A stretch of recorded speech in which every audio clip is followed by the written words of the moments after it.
প্রথমেই আমি কড়ার মধ্যে তেল ঢেলে দিচ্ছি। তেলটার মধ্যে কালা জিরে দিয়ে দিচ্ছি, কালো জিরে গোটা কতগুলো। এখানে কাঁচা লঙ্কা কুচিয়ে রেখেছি, কাঁচা লঙ্কা কুচানোগুলো দিয়ে দিন।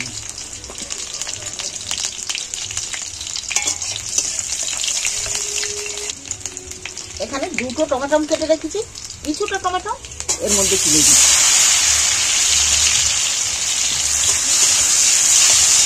এই রেসিপি একবার বাড়িতে বানিয়ে খেয়ে দেখবে। শুরুটা দেখো কিভাবে আমি বানাই, অবশ্যই একবার বানিয়ে খেয়ে দেখবে। দেখতে তো দারুণ লাগে আর খেতেও দারুণ লাগে। দেখো এগুলো হালকা হালকা ভাজা হয়ে গেছে আমার। এখানে আদা বেটে রেখেছি 1 চামচের মতো, আদাটা তুলে দিচ্ছি। আমি একটু জল দিয়ে দিচ্ছি, কাটে করছি তো, প্রথমে আমি একটু জল দিয়ে দিচ্ছি, মানে পুড়ে যাবে। 1 চামচ ধনে গুঁড়ো দিচ্ছি, 1 চামচ জিরে গুঁড়ো দিচ্ছি, সামান্য একটু হলুদ দিয়ে দিচ্ছি, স্বাদ মতো আমি নুনও দিয়ে দিচ্ছি। এইবার আমি মশলাটাকে একটু কষিয়ে নিচ্ছি। তোমরা যদি ঝাল খাও তাহলে এতে গুঁড়ো লঙ্কাও ফের দিতে পারো, কিন্তু আমি এতে খুব কাঁচা লঙ্কাগুলো খুব ঝাল, 3-4টা কাঁচা লঙ্কা দিয়েছি।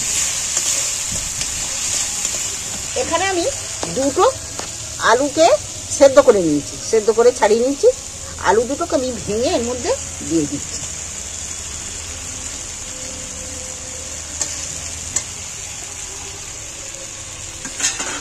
এইবার আলুটাকে ভালো করে নাড়াচাড়া করে কষিয়ে নেব।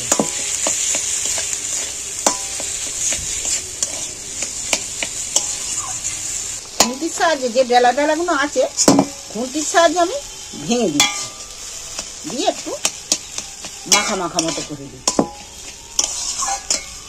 দেখো এরপর এবার আমি এখানে 100 গ্রাম পনির নিয়েছি। পনিরটাকে এই চাঁচুড়ি দিয়ে আমি একটু চেঁচে দেবো।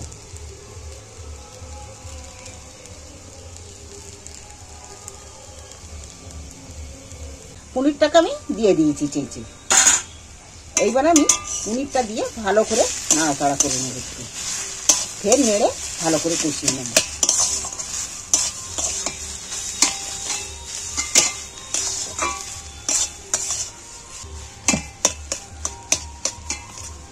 এটা অনেকটাই শুকনো শুকনো হয়ে গেছে। আমি এখানে 1/2 চামচ গরম মশলা ব্যবহার করছি। গরম মশলাটা আমি একটু দিয়ে নাড়াচাড়া করে নেব।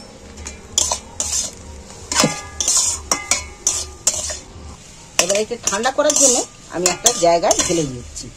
বলো, এইটা ঠান্ডা করতে একটু সাইডে সরিয়ে রাখবো, একটু ঠান্ডা না হলে কাজ করতে পারবো না। এখানে আমি থালার মধ্যে কিছুটা জল ঢেলে নিচ্ছি, খানিকটা। এখানে আমি 4-5টা পাঁপড় নিয়েছি। তোমরা পারলে মশলা পাঁপড়ও ব্যবহার করতে পারো, প্লেন পাঁপড়ও হবে। আমি এখানে 5-6টা পাঁপড় নিয়েছি, প্লেন পাঁপড়।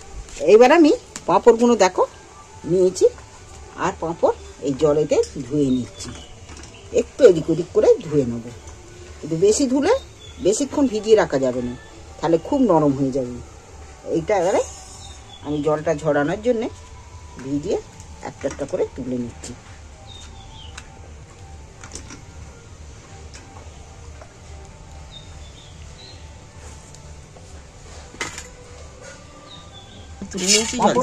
সবগুলো তুলে নিয়েছি। দেখো পাঁপড়টা জলে যে নিয়েছিল নরম হয়ে গেছে। এইবার আমি এখানে এই পুর খানিকটা আমি এখানে সাইজ করে দিয়ে দিচ্ছি।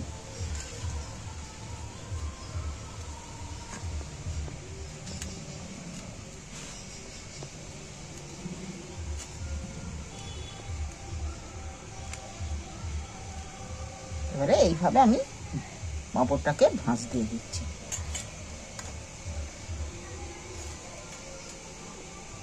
পাঁপড়টা এইভাবে ভাঁজ দিতে গেলে যদি তোমাদের ভেঙেও যায় অসুবিধে নেই। ছোট করে দিলে কেমন কি হতো।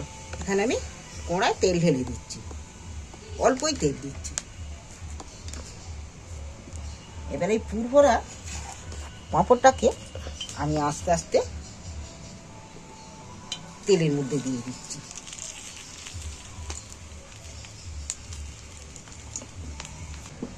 ফের আমি নিয়ে নিচ্ছি একটা একটা করে।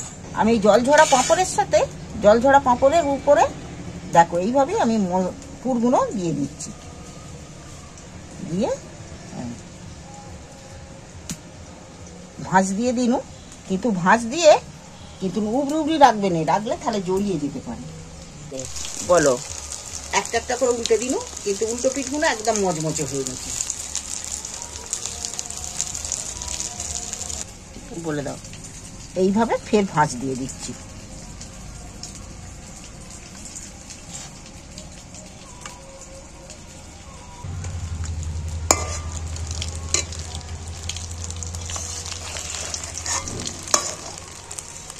আমি তেল ঝাড়িয়ে তুলে নিচ্ছি। এ পিঠো মচমচে হয়ে গেছে, ও পিঠো মচমচে হয়ে গেছে। এটি যদি তোমরা ভাজা খেতে চাও কিন্তু ওটাও ভাজাও খেতে পারো। এবার আমি ফের একটা একটা করে তুলে দিচ্ছি তার মধ্যে।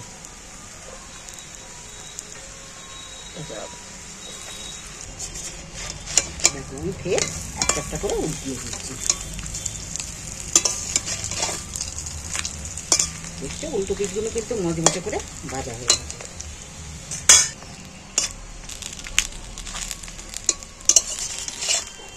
এটা কিন্তু তোমরা এই মামলেট ভেবে ডিমের আমলেট ভেবে ভাজাও খেয়ে নিতে পারবে।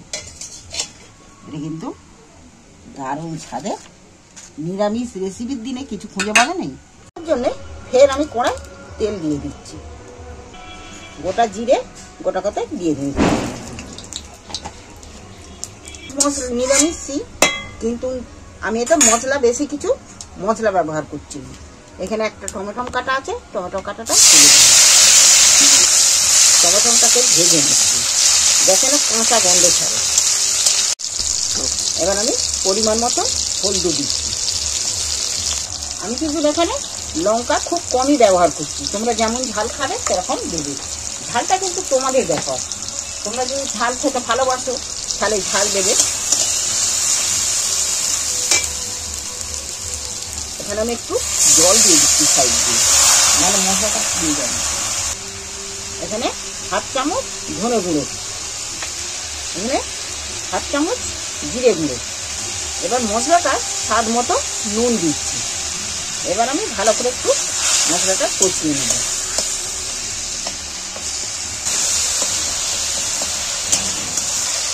মশলা কষানো হয়ে গেছে, মশলাটা দিয়ে ভাজা হয়ে গেছে, মশলাটা তেল ছেড়ে দিয়েছি। আর এই রেসিপিটা বানাতে গেলে একটু জল বেশি দিতে হবে, কেন পাঁপড়ের মধ্যে জল টেনে নেয়। আর এই রেসিপিটা ঠিক মাখা মাখা মতন হবে, তবেই এই রেসিপিটা ভালো লাগবে খেতে।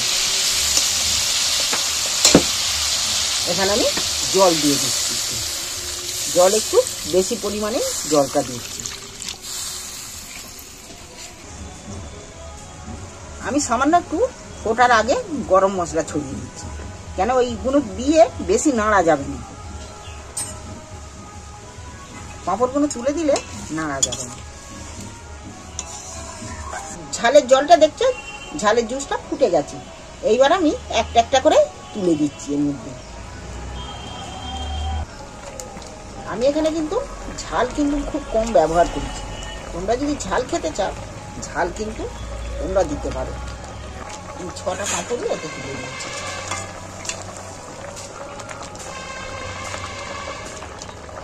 দেখো আমার রেসিপি রেডি, তবে এই রেসিপিটা বেশি নাড়াচাড়া যাবে না। এবার আমি একটা একটা করে তুলে নেবো প্লেটের মধ্যে। চলো এবার গরম গরম রেসিপি পরিবেশনের পালা পড়ে গেল। দেখছো বন্ধুরা, তোমাদের যদি এই রেসিপি ভালো লেগে থাকে চ্যানেলটা অবশ্যই সাবস্ক্রাইবার করে দিও আমার। এক একজনের পাতে দিলে ভাববে ডিমের আমলেট। কিন্তু ভাঙছে না, গোটাই আছে। দেখো গোটা গোটাই আছে পুরভরা।